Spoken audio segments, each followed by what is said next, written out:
എന്താ ചേച്ചി? ടാങ്കിൽ വെള്ളമില്ല, കുറച്ച് വെള്ളം എടുക്കാന്ന് വിചാരിച്ചതാ. പൈപ്പിലും വെള്ളല്ലേ? വെള്ളമൊക്കെ ഉണ്ട്. അങ്ങോട്ട് നോക്ക്, അവന്റെ ഒരു നീരാട്ട്. എന്നും രാവിലെ ഇതാ അവന്റെ പരിപാടി. അവന്റെ കുളി കഴിയുന്നവരെ ആരെ കൊണ്ടും അവൻ വെള്ളം എടുപ്പിക്കില്ല.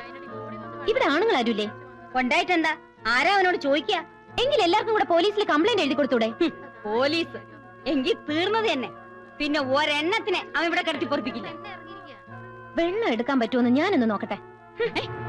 മോളെ സിന്ധു, വേണ്ട, നിന്ന് ചൊറിയാതെ വെള്ളം ഒഴിയടാ. വെള്ളം ഒഴിക്കാൻ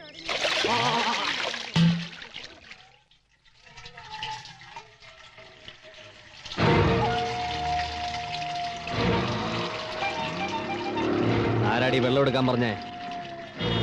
ചോദിച്ച കേട്ടില്ലേ?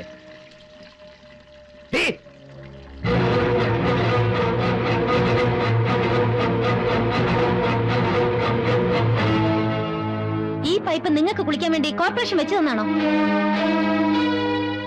സ്ത്രീകൾ വെള്ളം എടുക്കുന്നിടത്തുനിന്ന് കുളിക്കാൻ നാണല്ലേ നിങ്ങൾക്ക്? നാട്ടുകാർക്ക് കുടിക്കാനുള്ള വെള്ളം ഇത്, അല്ലാതെ കണ്ടവർക്ക് വന്നിരുന്ന് കുളിക്കാനുള്ളതല്ല.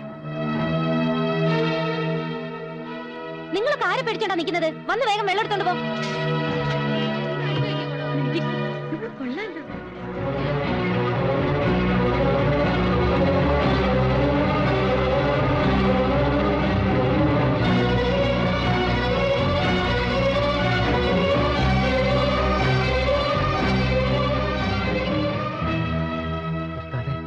ഏതാ പെണ്ണ്?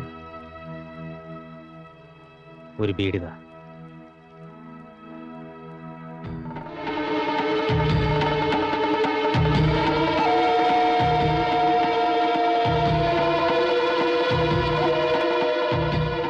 എന്തൊക്കെ പറഞ്ഞാലും നീ ചെയ്ത് ശരിയായില്ല. എന്തും ചെയ്യാൻ മടിക്കാത്തവനവൻ. ഇങ്ങക്കിത് എന്തായി പോയിന്ന്? പിരാന്തുണ്ടോ? ഇതുവരെ മൂപ്പരെ മുഖത്ത് നോക്കിയിട്ട് ഒറ്റ കുട്ടി എതിർത്ത് വർത്താനം പറഞ്ഞിട്ടില്ല. ഇങ്ങള് സൂക്ഷിച്ചോളി. അയാൾ എന്ത് ചെയ്യുന്ന പറയുന്നത്? നിങ്ങളെപ്പോലുള്ളവര് പേടിച്ച് ഓച്ചാൻസ് നിന്നിട്ട് അയാൾ ഇവിടെ കിടന്ന് വിലസുന്നത്. ചോദിക്കാനും പറയാനും ആരും ഇല്ലാന്ന് വന്നാ ആർക്കാ ഗുണ്ടായിസം കാണിക്കാൻ പറ്റാത്തത്? നീ പറയുന്ന പോലെ അല്ല മോളെ. ഇവിടുത്തെ വലിയ വലിയ ആൾക്കാർക്കും പോലീസുകാർക്കും ഒക്കെ വേണ്ടപ്പെട്ടവനവൻ. ശരിയാട്ടോ, അവരൊക്കെ മൂപ്പര് വെച്ച് മുതലെടുക്കുക.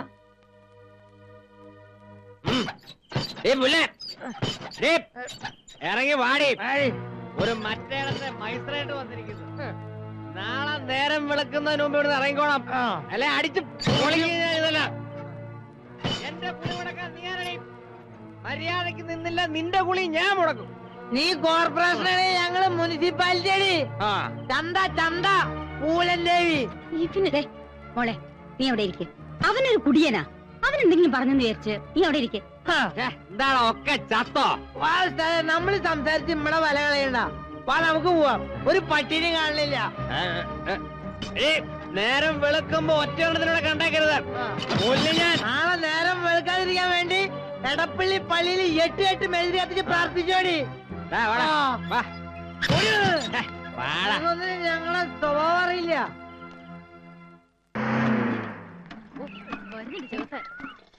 ശവങ്ങള് കാലത്ത് തന്നെ പൈപ്പിന്റെ ഇടയ്ക്ക് പറ്റി പറ്റ പോലെയാ. മുഖം കാണാതിരിക്കാൻ ഇത് വെച്ച് അഡ്ജസ്റ്റ് ചെയ്യാം.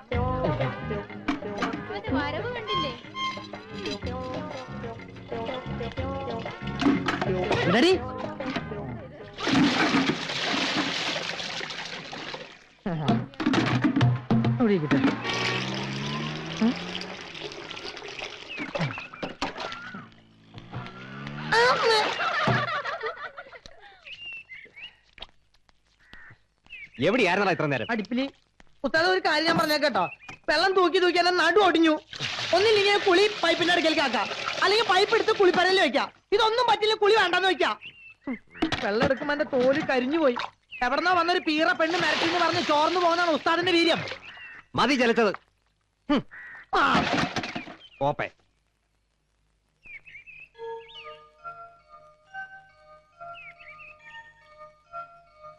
അച്ചുട്ടിക്കാ, എന്താണ് ഇരിക്കുന്നേ? അല്ല, മനുഷ്യന്മാരുടെ ഒരു മാറ്റം കാണുമ്പോ എങ്ങനെ ചിരിക്കാണ്ടിരിക്കുക? കുളി എവിടെ ആക്കിയത്? മോശമായി പോയി. പിന്നെ നിന്റെ പറയലൊന്ന് കുളിക്കണം. അത് ബാപ്പയോട് ചോദിക്കണം. നിന്ന് കിണുങ്ങുന്നു. ഇങ്ങളെന്താണ് ചൂടാവണേ? അതെ, നമുക്കൊരു കാര്യമുണ്ട് പറയാൻ. നിങ്ങൾ ആരുടെ മുമ്പിലും തോക്കരുത്. എല്ലാവരുടെ മുമ്പിലും എന്നും വമ്പനെ കാണുന്ന ഞമ്മക്കിഷ്ടം. താത്തക്കുട്ടിയെ ഈ ഒറ്റയാന്റെ കൊമ്പി തന്നെ വേണം ഊഞ്ഞാലാട്ടം. അവൾക്ക് നാണായി, എനിക്ക് നാണായി.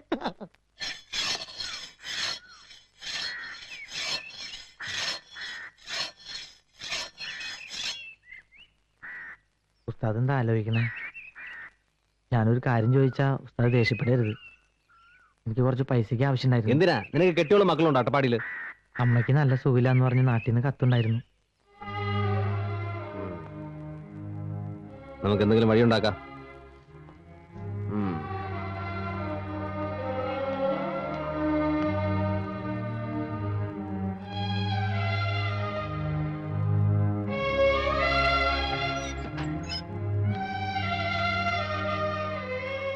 ഉണ്ണികൃഷ്ണ ഇങ്ങ വന്നേ. മണി ഓർഡർ ഉണ്ടോ? ഉണ്ട്, പക്ഷെ അച്ചൂട്ടിക്കില്ല. എനിക്കാരയക്കാനോടോ? അതല്ല, താൻ്റെ കാര്യം ചെയ്യും. തന്റെ കയ്യിലുള്ള മണി ഓർഡർ 2 ദിവസത്തേക്ക് എനിക്കൊന്ന് അഡ്ജസ്റ്റ് ചെയ്യും. ചെറിയ റോളിങ്ങിനാ. കണ്ടവരുടെ മണി ഓർഡർ എടുത്ത് റോൾ ചെയ്യാനോ? എന്റെ പണി തെറിച്ചു പോവും. ഒന്ന് പോടോ. എറണാകുളത്തും തിരുവനന്തപുരത്തേക്ക് ഒരു കത്തയച്ചാ കിട്ടുന്ന 4 മാസം കൊണ്ടാ. എന്നിട്ടാ മണി ഓർഡർ. എടോ, ഈ മണി ഓർഡർ കിട്ടാനുള്ളവർക്കറിയോ ഇന്ന് അവരുടെ കാശത്തുവന്ന്? താൻ ഒന്നുകൊണ്ടും പേടിക്കണ്ട. 2 ദിവസം കഴിഞ്ഞ് പലിശ അടക്കം തിരിച്ചു തരാം. നടക്കില്ല. വേറെ എന്ത് സഹായം വേണമെങ്കിലും ഞാൻ ചെയ്തു തരാം. എന്നാ ഒരു കാര്യം ചെയ്യും, നിന്റെ പെങ്ങളെ ഇവന് കെട്ടിച്ചോളൂ. മര്യാദക്ക് ചോദിച്ചിട്ട് തന്നില്ലെങ്കിൽ എനിക്ക് ബലം പ്രയോഗിക്കേണ്ടി വരും. ഇല്ല, എന്നെ കൊന്നാലും ഞാൻ ഈ പൈസ തരില്ല. ഇല്ല.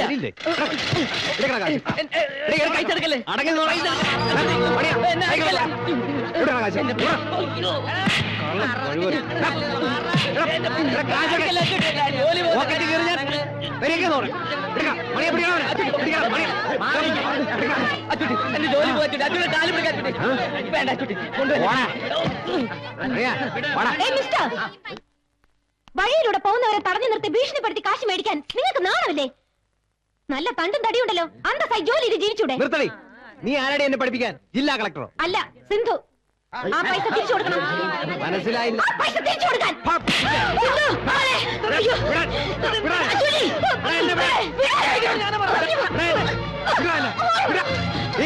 മര്യാദയ്ക്കൂടെ കഴിഞ്ഞോണല്ലേ കൊന്നുകളെ ഞാൻ. വിടവന്നെ.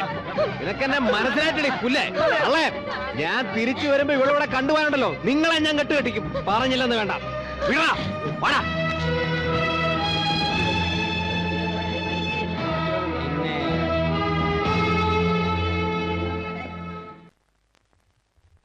മോളെ, എന്നോടൊന്നും തോന്നരുത്. കുട്ടിയോടുള്ള സ്നേഹം കൊണ്ട് പറയുന്നതാ. ഇനി ഇവിടെ നിന്ന് ആപത്താ. അവൻ തിരിച്ചു വരുമ്പോ നിന്നെ ഇവിടെ കണ്ടാൽ എന്ത് ചെയ്യും? കൊന്നുകളയോ? അങ്ങനെ പേടിച്ചു പോകാനൊന്നും എന്നെ കിട്ടില്ല. എനിക്ക് രണ്ടിലൊന്നറിയണം. മോളെ, നിനക്കവന് ശരിക്കും അറിയാഞ്ഞിട്ടാ. എന്തെങ്കിലും മനസ്സിൽ വിചാരിച്ചാൽ അവനത് നടത്തിയിരിക്കും. അവൻ കാരണം മോക്ക് എന്തെങ്കിലും സംഭവിച്ചാൽ ഇതിലും കൂടുതൽ ഇനി എന്ത് സംഭവിക്കാൻ? ചേച്ചി എന്നോട് ക്ഷമിക്കണം. ടീച്ചറും പത്രവും എന്നൊക്കെ ഞാൻ പറഞ്ഞത് വെറും നുണയാ. എനിക്കെല്ലാം തന്നു ദൈവം, എല്ലാം. പക്ഷേ സ്നേഹം, ദയ, അത് മാത്രം കിട്ടിയില്ല. അമ്മയുടെ തോരാത്ത കണ്ണീർ, അച്ഛന്റെ നിസ്സഹായാവസ്ഥ, രണ്ടാനമ്മയുടെ ക്രൂരത.